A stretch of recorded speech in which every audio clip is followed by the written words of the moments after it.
Hey, what's up, guys? Here on the Fire Sports Pod, where everything we do here is fire. You guys know the drill. So let's get right to our show I have for you guys today. Currently, we are season 4, episode 6. Today, we are going to be going over some NBA talk.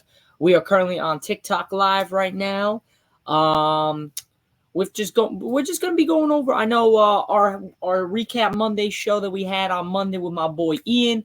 We went over some NBA free agency, basically almost all the NBA free agents and all the moves that really happened on Sunday and Monday.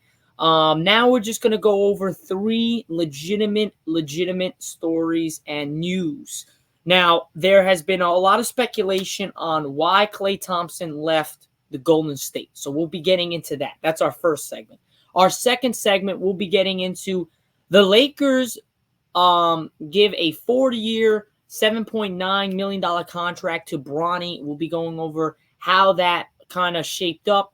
How do we expect? Where will LeBron and Bronny be at the end of this year coming up? Will it be contending for a championship? Will it be rebuilding? How is that there? Also, LeBron signed a 2-year max worth $104 million. So he did take a pay cut. Instead of it being 3 years, 160, it's 2 years, 104. So that does mean they still have a legitimate shot to get DeMar DeRozan or a little bit of a free agent or so to the team. That's our second segment. Now, our third segment will be going over just a little while ago, the Lakers and Redick have decided on his assistant staff, his assistant coach, and whatever. We'll be getting to who got picked for those roles and how might those guys affect just the grand scheme of things on how well Redick does in his first year as a coach and with the Lakers. So that will be our 3 segments we're going to be going over. Alfonso, yo, what's up, man? I appreciate it. Thanks for the likes. Don't forget, guys, to share my live, like my live, drop a follow if you haven't already. Appreciate all the support, guys. And let's get right to the show I have for you guys. So first up, like I said, the first segment we're going to be going over is free agencies and the big news from Klay Thompson. The era in Golden State is officially over. Now, let's go into detail on why I think and what ESPN thinks on why they have parted ways with the trio of Draymond, Steph, and Klay, and the Splash Brothers are now broken. So we'll see how well Klay Thompson does with the Dallas Mavericks. He signed a 3-year, $50 million deal. Alfonso, thank you. I appreciate the share. I appreciate it. Thank you.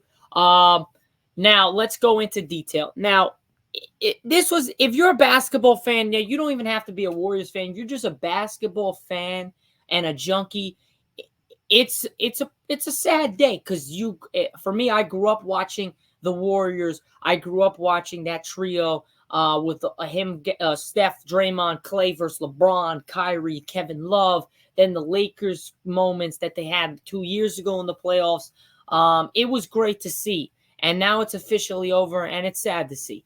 Now, in one of those places, the Los Angeles, where every room, every tree even has a famous Hollywood story behind it. It's the 12th hole was Humphrey Bogart's favorite to play, and later where he'll sit and watch tournaments with a cup of Bardun. Now, as we see, 6 weeks ago, the club's famous golf course was the site of an end of the Golden State Warriors' 13-year-old marriage with Klay Thompson. Like we said, Klay is now officially gone. The team's controlling owner, Joe Lacob, had invited Thompson to play around with him at the exclusive course to show him respect and try to strengthen a frayed bond with the franchise legend so that he might be willing to wait, to trust that the team still wanted him, even though negotiations on a new contract had long since gone south. Now, there's the problem. He wanted a 3-year, $50 million deal. He wasn't going to get that from the Lakers. It was basically the Lakers needed 13.2. He wanted 16.3. So basically another $3 million he wanted. By all cases, all of my research, it looked like the Warriors wanted it even less than what the Lakers think, but they wanted to keep the longtime legend in Golden State in Klay Thompson. Now, 6 weeks ago, that was the infamous Klay Thompson with the owner, Joe Lacob. And obviously that did not sway him in any form because he's gone. Now, Thompson, who is 34, had spent his entire career with the Golden State Warriors. He had become a franchise icon, no doubt about it, a symbol of an entire era. But even though the closet to him in an organizational often wondered if they really knew him, an assistant coach, Bruce Frazier, once said of Thompson, if I was to choose my favorite book, it would be a book written by Klay Thompson when he's 60, because that's when you'll get everything that is in his soul, in his soul, that really you can kind of like hone in and really attach yourself to it and really understand where he's coming from. Because he's a very quiet guy. He's not an outspoken dude. He's a very quiet guy. Over time, he's gotten very outspoken, but most of the time he's really quiet into himself and into his team and his family. But over the past year, Thompson has been relatively easy to read. He was the miserable, as one person close to him said, miserable with how negotiations with the team had gone on a new contract. Old Splash brother Stephen Curry, who's 36, and Draymond, who's 34, were miserable at his declining role on the team. And yes, miserable at the way his game and play had declined as well. The 2 years spent away from basketball as he rehabilitated from a major leg injuries had forced Thompson to comfort his basketball mortality. What is his life was without basketball, what his identity was. He thought he bought a boat, not to escape all these thoughts, but to move through them, even when his body could not. He read dozens of books and did sessions with motivational gurus, Tony Robbins. Thompson went spear fishing and challenged himself to hold his breath for several minutes. His fight back to the court was one of the best stories in a sports a years ago. The Warriors NBA championship in 2022 was a testament to his resilience. Without Klay Thompson, they are not winning that series against Boston, and they're not even there without Klay. So whatever everybody wants to say, his leadership and his role as that on that team, his presence was all they needed. And on top of that, they got some stuff out of him in that finals and in that playoffs.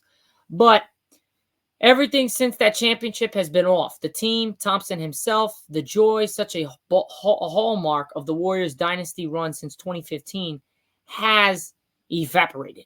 The team wasn't winning, either going 90-74 the past 2 years and missing the playoffs this past season. It just was not what you expected out of Golden State with that trio.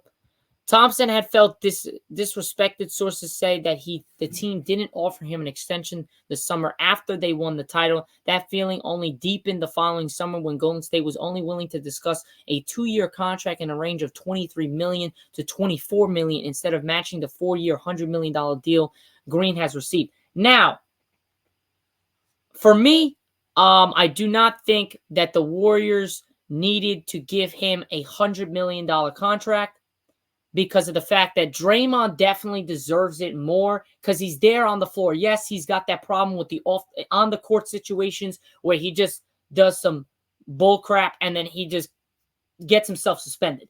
Other than that, this man is a focal point of the Warriors and their dynasty and their championship runs. Without him, a lot of things don't happen without Draymond. He's more like the point guard. Steph's more like a shooting guard, I could say. It's actually kind of funny how Draymond is his position like changed. Coming out of college, this man in the summer league was doing behind the back, step back jump shots from inside the three-pointers, get into the rack. He had a bag. Then he just went to Golden State and he had to reissue his whole game of basketball. Now he's more of a point guard. You saw it in 2016. He really could shoot the rock. He can control. He can do stuff on the offensive end. Now it's more like he just wants to do rebounding, blocking shots, playing defense, assisting, being a great teammate, and doing what you're supposed to do on the floor. It's more than scoring to him. He just wants to win. And that's the ultimate competitor. That's the ultimate person you want on your team. You hate him when he's not on your team. You love him when he is on your team. And that's what Draymond is to the Warriors. Now, Klay Thompson, he was that. He was that glue. He was that three-point special. When Steph Curry is not on, you give it to Klay, he'll drop 30 points with 4 dribbles. This man will do it all. But now it's like he's been injured. He's been inconsistent, hasn't been there because of his injuries. You would think they would give him a 3-year, $50 million deal. I think if they would have gave him that, I think he would have been okay with it. But the fact that they gave him Draymond a 4-year, $100 million deal, and then you come back with Klay only a 2-year, $23 million deal. I'm sorry. He's definitely worth about 40 to 50 million. That's lowballing him. If I'm a Warriors fan, that's a lowball to one of the best 3-point shooters in the game and in the history of the game. Still, you only give him a 2-year, $23 million. If I was him, I wouldn't sign that. If I was done with it, all he's done in his career, definitely not. Now, in that case, moving on from there. In some ways, the Warriors had been moving on from Thompson since he blew out his left knee in 2019 NBA Finals. If Klay Thompson doesn't blow out his knee, they go on to win Game 6 against the Toronto Raptors, and I do think they go on and win the Finals if Klay Thompson does not get injured. But he got injured, and all the momentum that they had kind of got sucked out of the arena, and then that kind of was it. It kind of went like, all right, we're done. Now, they didn't want to, but they had to find replacements for him while he missed 2 seasons with his injury, torn ACL in 2019, torn Achilles in 2020. When he returned in 2022, up-and-coming guard Jordan Poole moved back to the bench role so Thompson could start. But Poole's mere presence and contract situation undercut Thompson's role on the team. The Warriors prioritized extending Poole for 4 years, $140, and a young wingman Andrew Wiggins, 4 years, $109. Over Thompson and Green the summer after they won a championship, which they didn't sit well with either of the two veterans, sources said. Green's frustrations and actions well documented at this point, but ultimately he played out the season and played well enough to earn a new 4-year contract worth $100 million in 2023. Now, Thompson tried to do the same, scoring 22 points per game and shooting 41% on three-pointers 2 seasons ago. But when it came time to discuss a new deal, the organization wasn't ready to offer him the big contract that Draymond got. Firstly, Green had the leverage of being a free agent in 2023. Thompson was still under contract. But perhaps more importantly, the Warriors were determined to maintain as much optionally with their books since new collective bargaining agreement was set to kick in following the 2024 season, which makes sense. All this makes sense. It just didn't sit well, and I understand why it didn't sit well. I'm Klay Thompson. I get it, why it didn't sit well, because it's just not fair. But life's not fair. Sometimes things don't happen, and now he moved on to Dallas. Now, the Warriors always told Thompson they wanted him back, sources said, but they also wanted him to wait so they could make other moves first. And no, he don't want to wait. He wants his money. And to be honest, I get it. That's okay. I definitely understand that. Without a doubt in my mind, I understand that. Now, in all cases purposes, he has went to Dallas. It is now over. The era in Golden State is over. It really was just more of a point of just understanding that Klay Thompson never really wanted to leave. He would love to stay in his career in Golden State and finish it out. But the fact of the matter is that he couldn't, because they didn't want to give him the contract that he wanted. And to be honest, if I was the Warriors, I agree. I think that what they needed to do was break it up. The trio's over. I definitely agree. I thought they were going to run it back one more year this year, but they didn't, because Klay Thompson didn't want to wait. Klay Thompson didn't want to take a lesser contract, so they had to go another direction. And now it looks like they might be trying to get Lauri Markkanen, maybe a Zach LaVine. They did turn that down because of injury, but Lauri Markkanen will be suit well in Golden State. That would be nice to see. We'll see in the coming months and days if that trade or signing comes to fruition. But that would be pretty good. So that's pretty much it for the Klay Thompson thing. You guys know a little bit about what kind of transpired between the front office all the way down to Klay Thompson and the team. So Klay Thompson is a Dallas Maverick, ladies and gentlemen. He signed a 3-year, $50 million deal. Definitely deserves his money. The man has done what he had to do. for the Warriors for his entire playing career. Now he looks to open a new chapter in Dallas and see if he can reamp his career, because it's been kind of going down the tube since 2022, the last 2 years.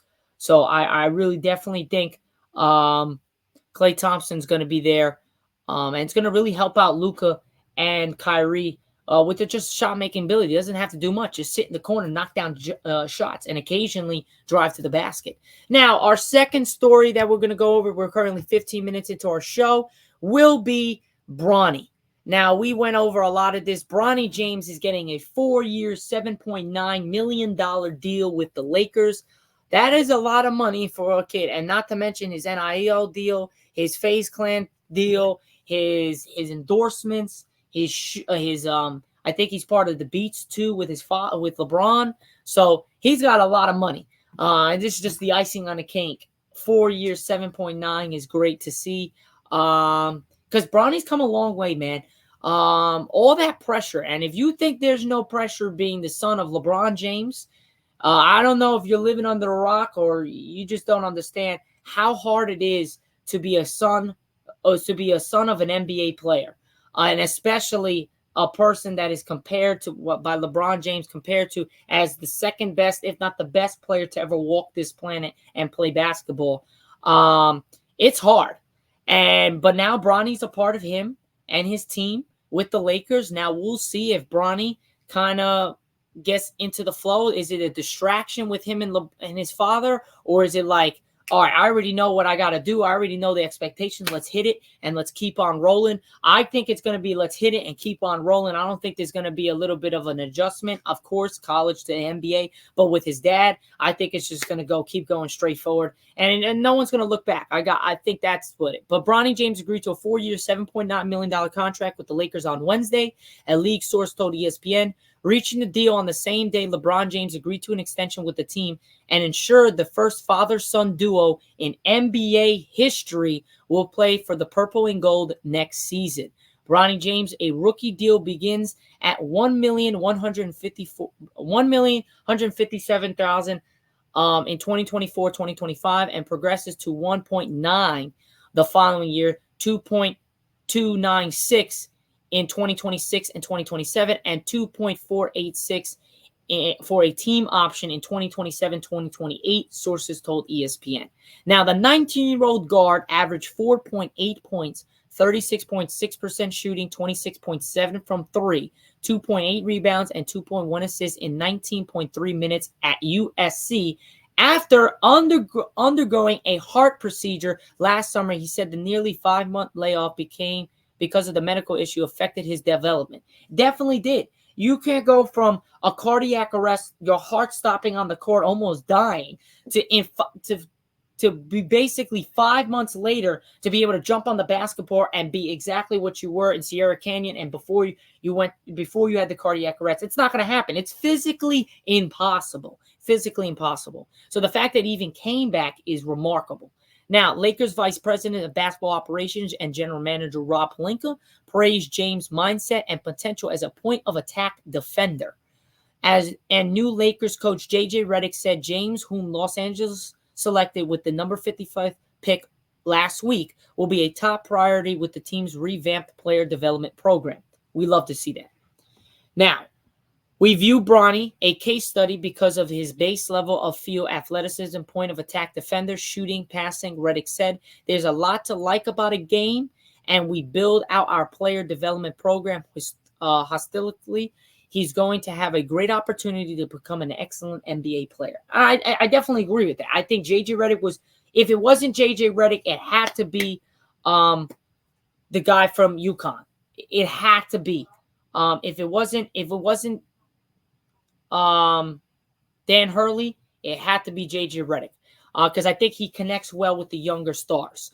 Now, James and the Lakers' number 17 pick Dalton Knecht, which was the steal of the draft, will make their summer league debut Saturday in San Francisco against the Sacramento Kings in the California Classic. Can't wait to see Bronny and Dalton Knecht on the same team in the purple and gold. It's going to be nice to see on this Saturday coming up.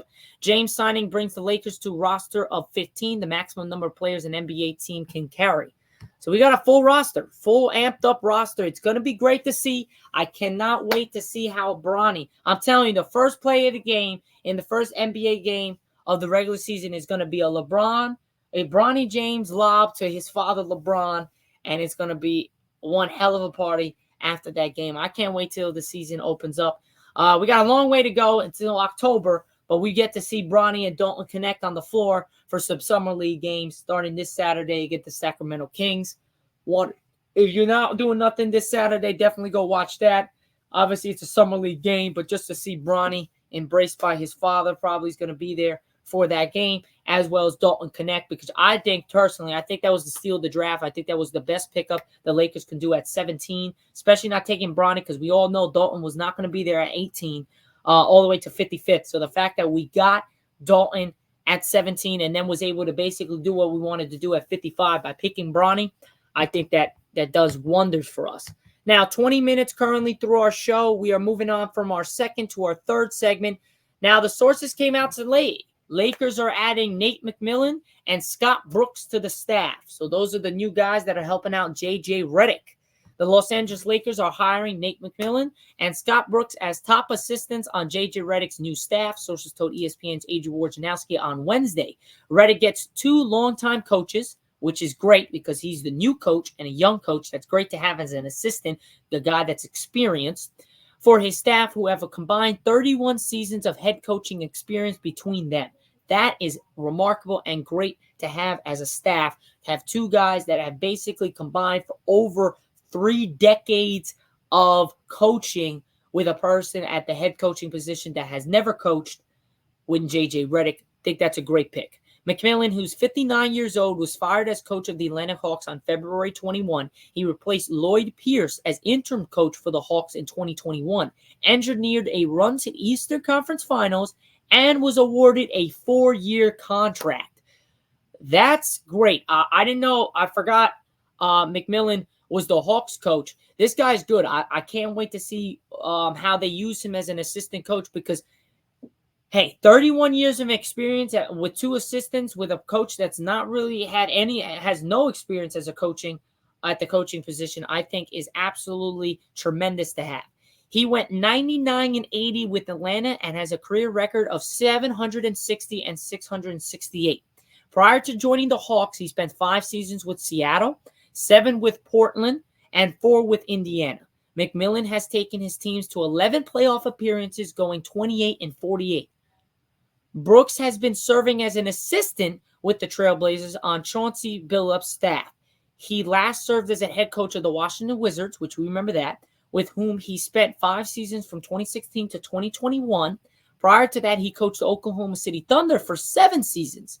He had a career record of 521 and 414. So both coaches have winning records in their career. He went 49-48 in the playoffs, a winning record. McMillan only had a 28-48 record, but he got them to the playoffs, and the Hawks were not that good of a team. Now, Redick, who has agreed to a 4-year contract to coach the Lakers last month, has never coached in the NBA. After starting at Duke and scoring the 20th most three-pointers in NBA history, he stayed connected to basketball through various media outlets, including hosting his own podcast with our man LeBron James, which is called Mind the Game, and calling the NBA Finals for ESPN and ABC, as well as being on First Take with Stephen A. Smith. So this guy knows a thing or two about basketball. Now, the Lakers Summer League roster will debut this Saturday against the Sacramento Kings in the California Classic before playing the Golden State Warriors on Sunday. The 2024 Summer League takes place July 12th through the 22nd in Las Vegas. Now, ESPN's Dave McMillan contributed to this report on ESPN. Now, guys, I'm not saying that we're going to contend for a championship. I'm going to wait and see. I don't think this team is constructed enough right now to win. If we make one more good move, which I believe with LeBron taking a pay cut with only 2-year 104, that opens the door possibility to get DeMar DeRozan if the Lakers can get him on a contract-worthy contract to help us out so we're not breaking the bank with him. But I think $13 million a year for DeMar for a couple years, that's not bad. I don't think that would be a bad thing. So we'll see what happens in the coming days. Can we get another star? But if not, it would be D'Lo, Austin Reeves, LeBron James, Anthony Davis, Rui Hachimura, Jared Vanderbilt. You have still Cam Reddish, Max Christie, Bronny James, Dalton Connect. Then you got a couple other guys that I know I'm forgetting, which is what's his name? Gabe Vincent is another one. And I think that's 11 or 12. I think we're missing 3 more, and the other guys are rookies. So we got some good guys, man. I want to see what this roster does at full strength. Now, our main objective this year is to stay healthy. If LeBron and AD can reamp what they did last year, would basically play over 73 games each, we'll be fine. As long as everybody else stays healthy. Our problem last year, we didn't have Jared Vanderbilt. He was hurt the whole playoffs. Cam Reddish was in and out of the lineup, hurt the whole playoffs. Gabe Vincent did what he had to do, but he was hurt the whole year. We got to stay healthy. We stay healthy, we'll be fine. Mark my words, the Lakers will be fine next year as long as we stay healthy. That's now the problem. As long as we stay healthy, everything will be good to go. Want to see them next year. Can't wait to see them. If you guys want to tune into a summer league game or whatever, this Saturday, Sacramento and the Lakers to debut Bronny and Dalton Connect for their first NBA game, but official game won't go to October. Other than that, guys, that's pretty much for my show here on the Fire Sports Pod. I'll catch you guys on Friday. We're going to have a special guest on Friday. But yeah, that's pretty much it for our show, guys. This is season 4, episode 6. We just went into some NBA talked about Klay Thompson's departure and an end of the dynasty/era in Golden State. Now he moves to a new era in Dallas with Luka and Kyrie. Can he reamp his career? We say yes.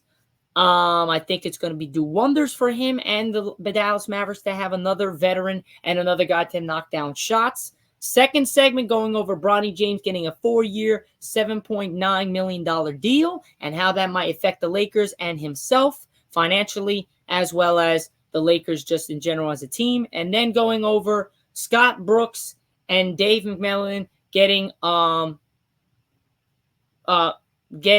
jobs as assistants for the Lakers with JJ Redick at the helm, and how those guys will do very well because having 31 years of experience coaching-wise can do wonders for a guy that has not coached in the NBA at all in JJ Redick. Other than that, guys, have a great rest of your Wednesday afternoon. Have a great 4th of July, a holiday. Tomorrow kicks off 4th of July, so happy 4th of July to everybody out there.